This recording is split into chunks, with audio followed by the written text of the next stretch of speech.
Am I the a-hole for tipping 83 cents? I went out to dinner with my wife last night. When the bill came, I gave the waitress my card. She came back shortly after looking upset.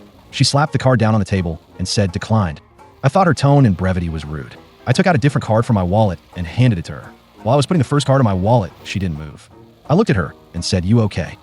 She said, "If I go back and try to run this, are you still going to be sitting here when I get back?" I asked her if she thought her tone was appropriate for speaking to customers. She said, "You're only a customer if you pay." I asked to speak to her manager. She left with a card. My wife said maybe the waitress had encountered scammers before and was anxious about it. I said being rude and being cautious are two different things. The waitress returned with my card and the slip to fill out. She said this one worked. I'm sorry. I thanked her and took the booklet. Our bill was $91.17. I wrote in 83 cents as the tip and $92 as the total. I handed it back to her and started to get up to leave. She said, "You're really not going to tip me?" I said, "No, you were rude to me."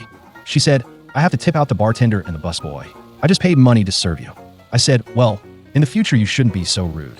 My wife thinks I was an a-hole to the waitress and should have given her $10 at least because it was an honest misunderstanding.